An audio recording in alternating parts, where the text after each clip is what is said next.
captifs sont noirs, mais je peux compliquer encore davantage le phénomène en vous disant, quand un Africain met en esclavage un autre Africain, comment il fait? Quel est le facteur naturel qu'il va utiliser pour expulser la relation historique, l'expulser de l'histoire et l'amener dans une relation naturelle? Il va utiliser aussi un facteur naturel qui est le sang. Il va dire que celui-là, il est esclave parce que dans son sang, c'est un sang servile. Et si une fois que vous avez accepté que votre sang est servile, vous allez le transmettre à votre descendant. Ça veut dire que même si on abolit l'esclavage juridiquement, vous le restez. Et c'est ce qui fait l'existence encore aujourd'hui dans beaucoup de sociétés africaines de ce qu'on pourrait définir comme un esclavage passif.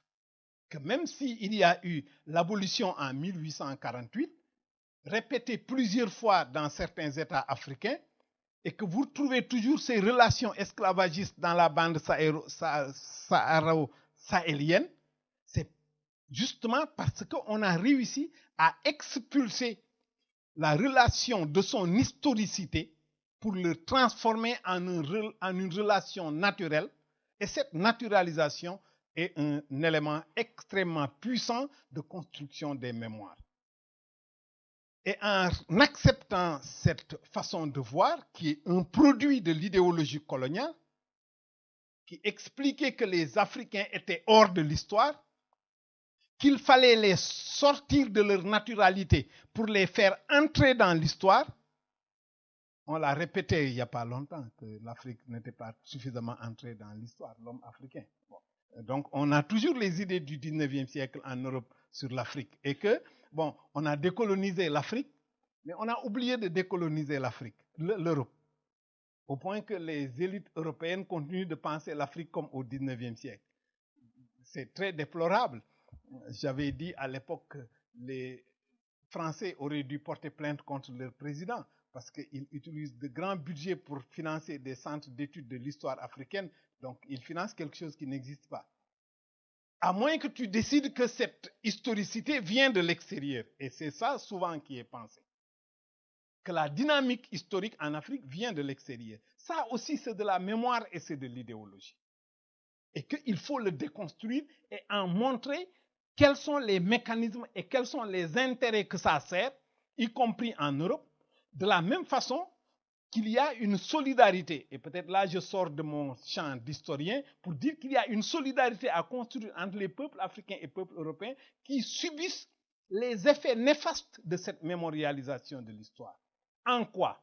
Les entreprises européennes, comme au XVe siècle, comme au XVIIe, XVIIIe, XIXe, continuent de venir toujours sur l'Atlantique, sur les côtes africaines, à se connecter avec des élites africaines et ensemble, ils fracassent les sociétés africaines et ça produit des migrants ou ça produit des djihadistes, peu importe. Et ces gens, quand ils arrivent en Europe,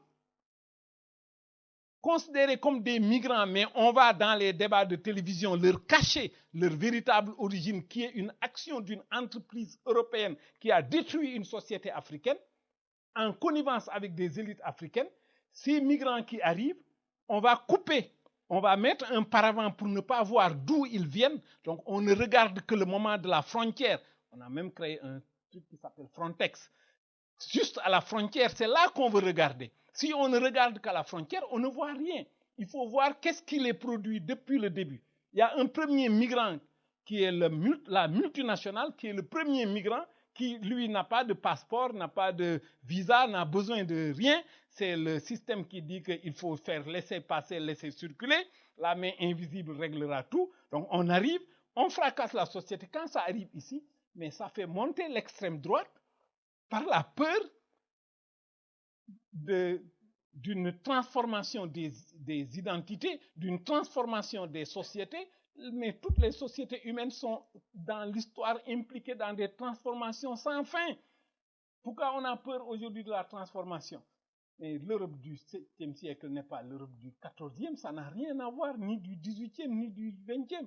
Et l'Europe dans 300 ans n'aura plus rien à voir avec l'Europe actuelle. C'est normal, c'est le processus normal.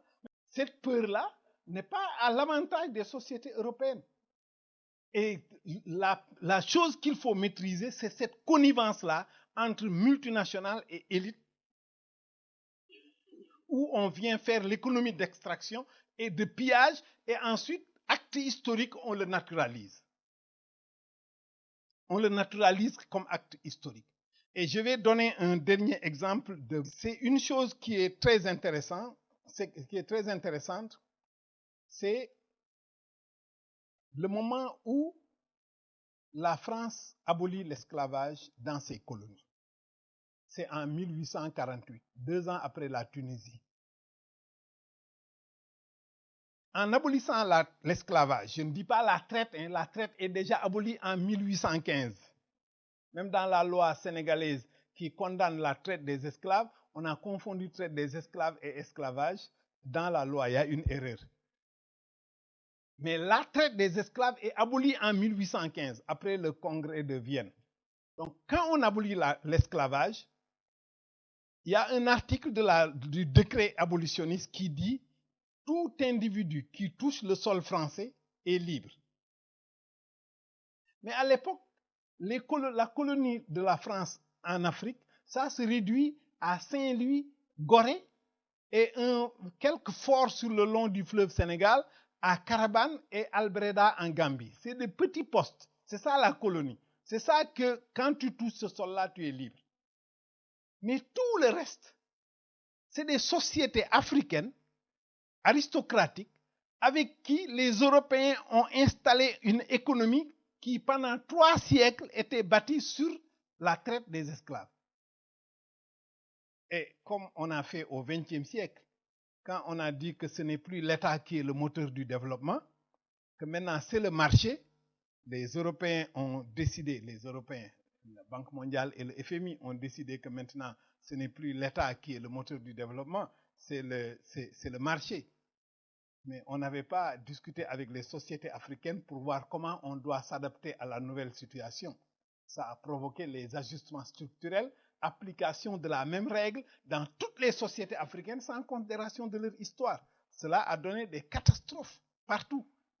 La même chose quand l'Europe décide d'abolir la traite des esclaves, 1815, on se réunit à Vienne, il n'y a aucun Africain, on ne discute avec aucun régime africain, on dit maintenant, celui qui fait l'esclavage, tu es devenu un monstre, que tu es barbare, tu es sauvage, donc il faut arrêter. Et ça permet de mobiliser l'opinion européenne du 19e siècle.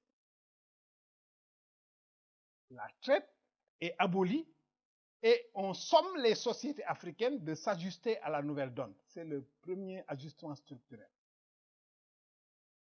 Et ces sociétés qui, depuis des siècles, étaient habituées à la traite des esclaves, ont eu toutes les peines du monde à s'ajuster à la nouvelle situation.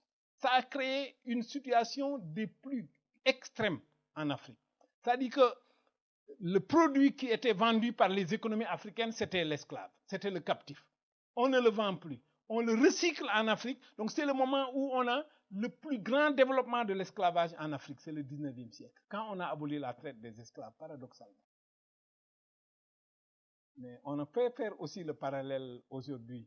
À l'époque, les Européens qui viennent en Afrique, 19e siècle, décident au nom de l'humanité, au nom de la défense de l'humanité, de sauver l'Afrique d'elle-même, puisqu'elle est engagée dans un processus d'autodestruction. Dans la Sénégambie, la réponse des Sénégambiens, ce sera l'islam, bien sûr. Au nom de l'humanité, on va vendre à l'opinion européenne l'idée que les Africains sont entrés dans un âge infantile, ils n'ont pas d'histoire, ils sont dans la nature, Hegel en est l'expression la plus achevée, et qu'il faut sauver l'Afrique contre elle-même. Aujourd'hui, on aurait pensé à ceux qui se réclament de droits de l'homme. C'est très bien de faire la défense des droits de l'homme. Mais il faut le connecter avec les processus historiques réels, qui est la mise en place des programmes d'ajustement structurel après avoir dit aux sociétés africaines pendant les 30 glorieuses que l'État était le moteur du développement et brusquement on change de modèle et on dit maintenant c'est le marché. Et on ne négocie rien avec les sociétés africaines, on les met sous ajustement structurel, tout se fracasse Et ça crée ces migrants en masse qui arrivent sur les sociétés européennes. Et avec les conséquences que l'on sait. Montée de l'extrême droite. Donc, si vous voulez aller à nouveau la République de Weimar et ensuite le nazisme et la guerre mondiale, bon, heureusement que la guerre mondiale est devenue impossible. Voilà le modèle qu'on doit regarder de très près et le réhistoriciser.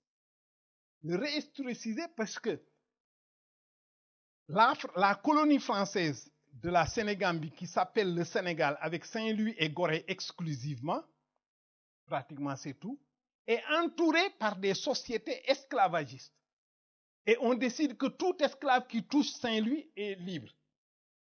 Mais l'administration qui est sur place peut être très sensible à ce qui se passe à la rue Oudinot ou ce qui se passe chez les abolitionnistes, mais il est confronté à un problème réel. Si tu veux nourrir Saint-Louis, tu es obligé d'être en relation avec le Waalo, tu es obligé d'être en rapport avec le Cayor, c'est les royaumes autour de Saint-Louis, et eux sont esclavagistes. Parce que ça fait des siècles qu'ils sont là-dedans, qu'ils sont dans la traite des esclaves, des captifs, et brusquement vous avez arrêté ce système, et ils se retrouvent avec des captifs qu'ils transforment en esclaves, et vous dites que tout esclave qui touche mon sol est libre, et eux, c'est le modèle qu'ils ont.